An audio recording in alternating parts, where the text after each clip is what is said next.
ngalan po ng dakilang tayo ng Kristo, isang mapagpalang araw po sa bawat isa sa atin. At ganoon din sa mga, lalo unang-una sa mga nandito sa court na ito, lahat, ganoon din mga nakapaligid, may kinaukulan sa barangay man, wala. Magandang araw po sa atin. At sa mga kapatid natin sa Espiritu, nandito po ngayon, nais rin ibahagi sa pamamagitan ng pakikinig ng salita ng Diyos mula sa mataas na tungkulin hanggang sa kababaan, isang mapagpalang araw o gabi po sa inyo, mga kapatid. Ngayon po, nandito tayo dahil po sa isang kahilingan para pagkaluba ng pangangaral ng Ebanghelyo dito po sa Propeta. Ang Ebanghelyo po na ibigay sa akin ayon po sa sulat ni San Pablo sa mga taga-Colosas sa Kapitulo 3, versikulo 18 hanggang sa 25. Napakaganda po ng mga aralin ngayon. Kaya ito po ibibigyan natin ng magandang pinakahulugan upang sa ganon ito po ay maunawaan natin. Madali pong basahin, pero pagka inunawa natin, malalim. Ano pong sabi dito? Mga babae, pasakop kayo sa inyong asawa gaya ng nararapat sa Panginoon. Una po, ang nais lang ng ating o ng nagsulat dito na sa Apostol San Pablo patungkol sa mga babae na kinakailangan po magpasakop sa inyong asawa. Kumbaga, klaro, hindi lang sa asawa, kundi inyong asawa. Kasi hindi ka naman pwede magpasakop sa asawa ng iba. Kaya inyong asawa. Doon nga sa Efeso 5:22, inyong sariling asawa. Ibig sabihin, paano po ba tayo magpapasakop? Una, sa pamamahala. Kinakailangan, kung halimbawa, ang asawang babae ay meron siyang magandang katura, meron siyang magandang layunin, ang huling magdidesisyon ang asawang babae. Magiging opinion lang po yun. Ano na po? Sa kalooban, kinakailangan kung paano ang ating dakilang Panginoon. Kaya sa mga bahagi ng kanilang kasulatan, ang unang nilikha ay lalaki, kinakailangan ang mga babae ay magpasakop sa kanilang nilikha. Kapagkat nauna pong nilikha ang lalaki, bago ang mga babae. Ano ba po? Sa kalooban, sa pamamahala, at sa mga pagdidesisyon. Itawa, merong mga bagay na dapat ng pagdidesisyonan, kinakailangan ikinukunsyon sa asawang lalaki. Kung nararapat ba ito pagkakas o hindi ang isang bagay. Kaya magkapasakot po, napakalawak po yan. Kinakailangan lang ng respeto ng babae doon sa asawa ng lalaki. Ang pasabi dito, mga lalaki, ibigin ninyo ang inyong asawa at huwag kayong maging makapit sa kanila. Ito na po, tinuturuan yung mga lalaki na ibigin ang inyong sariling asawa. Kung makatuwid, nauupol na naman sa sariling asawa. At kailangan yung pagpapahalaga, kaya na siya namin asawa mo. Kung pala, sabi nga, ang asawa hindi hinahanap, hindi kaloob ng Panginoon. siya pinipili. Kalooban pa rin ng Panginoon na ibigay sa atin yung asawa na makakasama natin hanggang sa huling hininga ng buhay. Kaya dapat pakitaan ng lalaki na ang pagmamahal sa asawa, hindi yung araw-araw sasabihin, I love you, mahal, I love you, hanggang bibig lang. Pero dapat nararamdaman ng babae yung pagkalinga ng asawa, yung kumain ka na ba, yung parang katulad ng nililigawan. Hindi sabihin na kung kailan lang na sabi nga, nagpulumot na yung balat, nagkaroon lang ng amoy yung kilikili, hindi na, o nabago na yung lahat, hindi na asawa ang tuwin. Hindi lang naligo, ayaw ng tabihan. Kinakailangan yung pagmamahal ng asawa sa pamamagitan ng pagkakalinga, sa respeto, pagkat siyempre may kahinaan ng babae, kinakailangan inaalam kung ano yung mga dapat na punuan ng isang lalaki para yung babae lumakas ang loob. Kapag natututo kong lumaban ng babae kapag nabububog na sa kumbaga punong-puno ng problema. Kaya po, kinakailangan ang pagsasama ng babae at lalaki ay mayroong isang pagbibigayan na kumbaga katulad sa lalaki, dapat yung pagmamahal nararamdaman ng babae doon sa kanyang sariling asawang lalaki. At ganun din naman yung pagpapasakit ng babae doon sa kanyang sariling asawang lalaki. Kinakailangan nagbibigayan ko yan. Sapagkat, kaya nga po pinagsama ng Diyos dahil sa tinatawag na pag-ibig. Ibig sabihin, ang Diyos po kasi ay sumasalahat. Uli na lang, nagkaroon ng mga tinatawag na mga pagdiriwang ng mga kasalan. May mga ninong o padrino. Pero noon, wala pa namang magkakasal noon. Tanging Diyos lang talaga ang nagsasama sa isang babae at isang lalaki.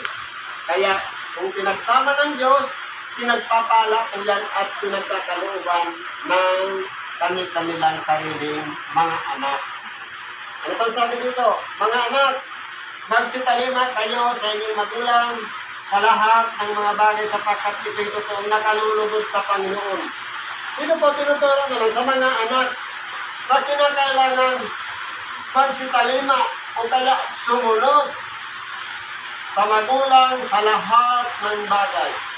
Pero sa panahon po kasi ngayon, mula nung umusad yung karunungan at nagkaroon na ng mga pinagkakalibangan ng mga tao, katulad ng mga cellphone, mga social media, napapanood sa television, mga drama, at kung ano-ano pang mga nobela, kapag minsan, hindi na po pinakikinggan yung magulang.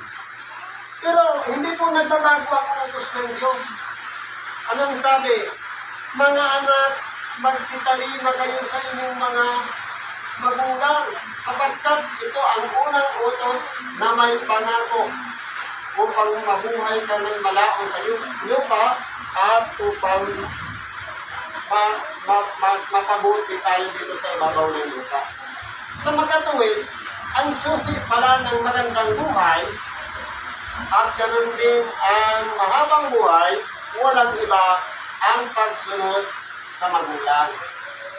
Pero pag dito sinasabi, lahat, kinakailangan sumunod sa lahat ng bagay. Iyan man ay nagkamali man ng desisyon ng magulang, sapagkat ang magulang lang makakalam niya kung ano talaga ang tatahaki ng anak, kaya nga po siya naging magulang. Sa magkatwid, mature na magulang kumpara sa kaisipan ng isang bata. Kaya, hinuhubog tayo ng ating mga magulang para maituro sa atin ang siyang dapat nating lakaran habang tayo ay bata pa. Habang tayo ay hindi pa nakakakilala ng mga gawain dito sa ibabaw ng sanlibutan, hindi pa natin alam yung masama at mabuti. Itinuturo ko yan sa atin. Ganon din naman, yung mga bata o mga anak na kinakailangan yung pagsunod na handa talaga sa kanyang sarili na kinakailangan hindi yung reklamador. Kumbaga, pagka inuutosan, ang nangyayari, hindi na sumusunod. Pero kung titingnan natin, ang sinasabi doon sa Efeso, igalang mo ang iyong ama at ina. Pero ngayon kung nalilim lang tayo, dahil yung paggalang, hindi naman talaga yung respeto na itinuturo sa anak para doon sa magulang. Kundi ang ginagawa, naagaw ng tinatawag na paggalang daw yung pagsabi ng po at opo habang kinakausap ang matanda. Kaya nangyari, nalilim lang po tayo. Pero ano po ang dapat? Respeto po sa magulang dahil sila ang nangunguna o kaya puno ng sambahayan o kanyang asawa, kinakailangan ng anak po ay handang sumunod sa lahat ng mga bagay sapagkat nakalulugod po yan sa ating dakilang Panginoon. Mga ama, huwag ninyong ipamungkay sa galit ang inyong mga anak upang huwag manhina ang loob nila. Ito naman po, tinuturo sa mga ama, lalong-lalo na kung ang anak natin ay pikone o kaya hindi marunong mag-adjust ng sarili, kinakailangan pag-ingatan po natin yung pananalita na magdadamdam. Sapagkat pag pinahina po natin ang kalooban ng ating anak, parang nilalagay natin ang ating sarili na imungkahi sa galit. Kapag ang anak ko kasi nagdadamdam yan, habang tumatagal na iipon yan. Kaya kinakailangan po maging mabuting ama, ituro sa anak kung ano yung nararapat. Sapat kayong minsan na, halimbawa, nagkakamali ang anak, pinagsasabihan, pero ipinapaliwanag yung pagtutuloy. Bakit sila pinagalitan, bakit pinalo, bakit kinakailangan isaayos ang buhay ng anak. Pero kapag lumalabis na, o hindi na nararapat sa kalooban ng Diyos yung pagtutuwid na kahit na pwede naman kausapin, nasasaktan ng husga ang anak, kaya napapamungkahi sa galit. Kaya nangyari dyan, naiipon sa kanyang kalooban ang galit sa ama. Dapat hindi po mangyari yan para hindi lumayo yung kalooban ng anak sa kanyang ama. Kapag mahirap po sa kalagayan ngayon na kung hiwalay ang anak sa ama, kaya asawa sa ama, nagkaminsan hindi po buo ang pamilya. Nasaan na yung pag-ibig?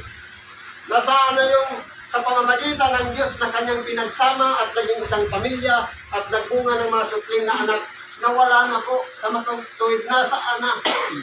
Yung hinahanap na kinakailangan maging buo hanggang sa huling hininga ng buhay.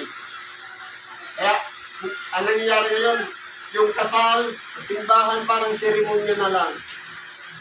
May picture taking, kung ano-ano lang na nandyan, tapos sasabihin, sabihin naman ng nagkasal, now I now pronounce you, husband and wife. Hanggang doon na lang. Pero ang importante po doon, kinakailangan yung pagsasamahan, kahit na mabaho na yung babae, hindi na makaya ng lalaki ang amoy, kinakailangan po tiisan. Sabi nga, sa hirap at ginhawa, magsasama. Pag may karamdaman, mas lalong dinadamayan. Sapagkat yan po ang pinakamahalaga. Sapagkat kung ano ang nakikita na ginagawa ng ama o na sa kanyang asawang babae at ganun din ng ina sa kanyang asawang lalaki, titingalain po yan ang anak. Pagdating ng panahon, magiging magulang din yan, yan ang susundan. Kaya pagkaminsan, pag nakatanim yan sa isipan ng anak, nangyayari rin sa sunod na henerasyon. Ano pang sabi dito?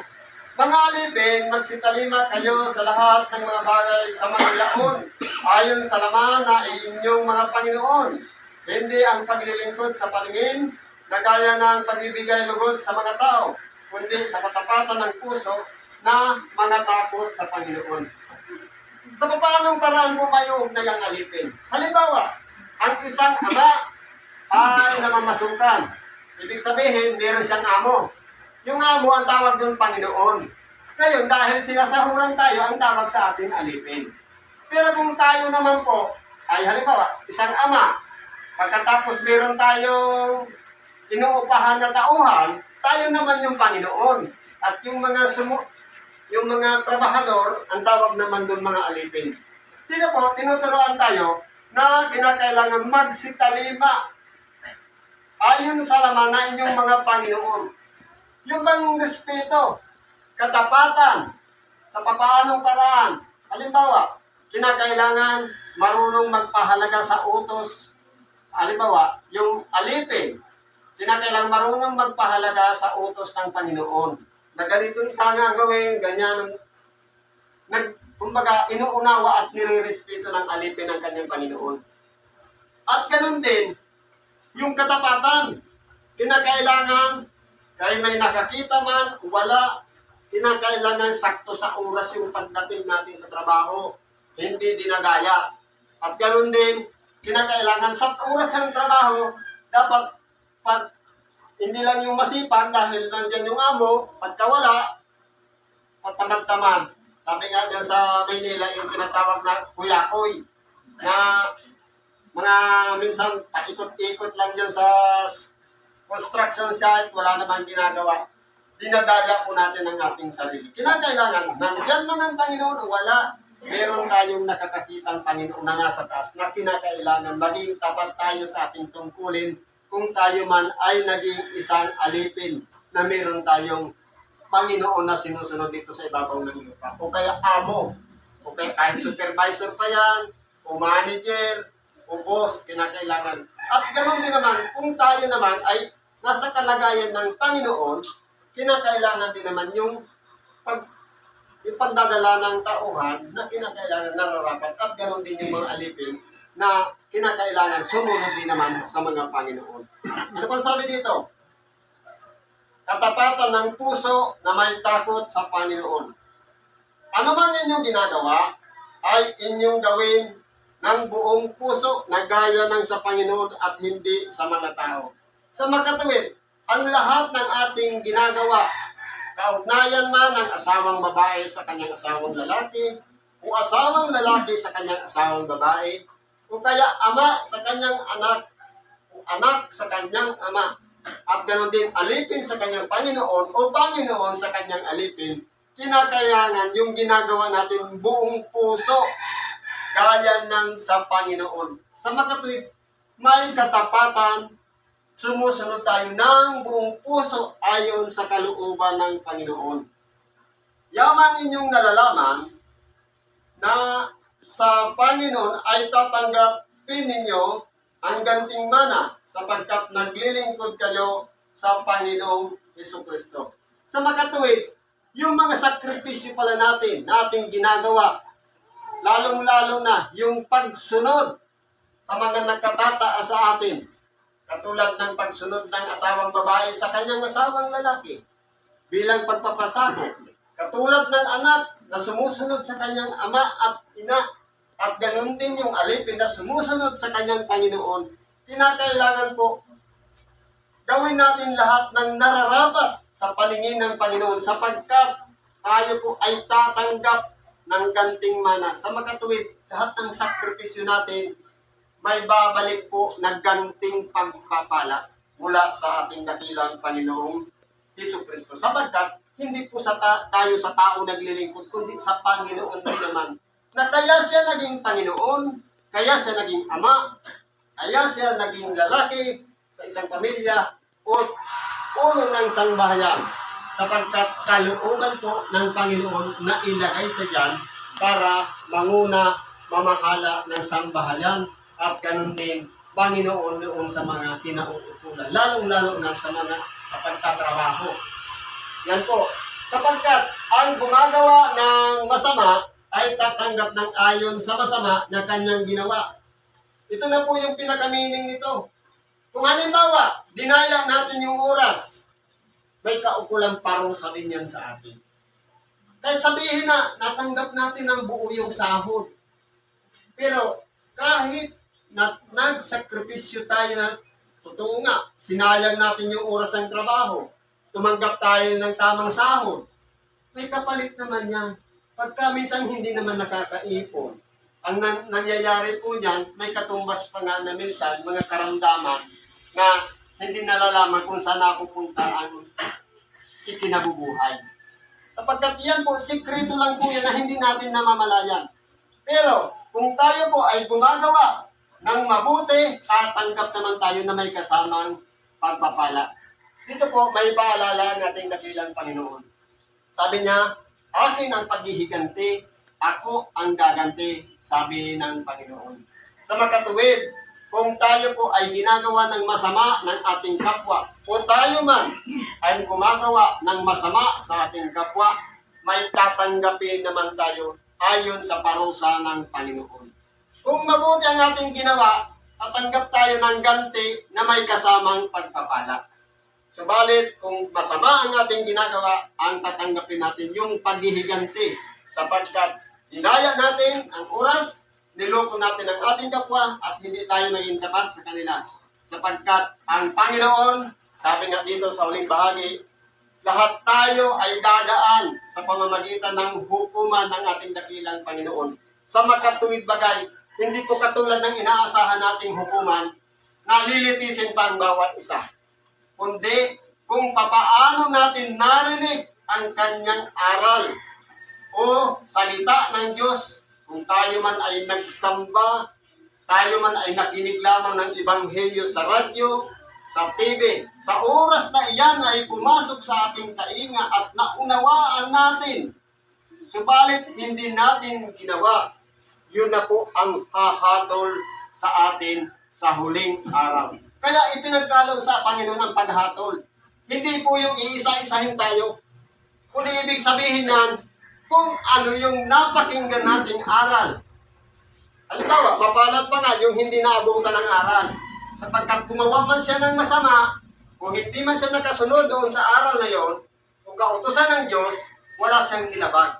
Pero sa nakakaalam ng mga bagay na nababasa sa banal na kasulatan o napapakinggan man sa mga oras ng Ebanghelyo at hindi natin binibigyan ng pagpapahalaga o pag-iingat ang ating sarili, kundi dinadaya natin ang ating sarili, doon po tayo hahatulan base sa mga ginawa natin.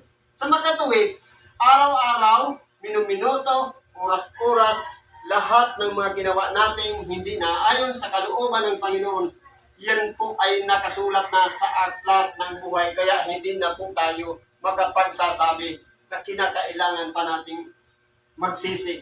Kaya ngayon pa lang, habang may panahon, sa bawat oras na tayo'y nagkakamali o nagkakasala, tayo'y humingi ng tawad at palaging makinig ng Ebanghelyo sapagkat sabi ng Panginoon, kayo'y malilinis na sa pamamagitan ng salitang aking sinilita.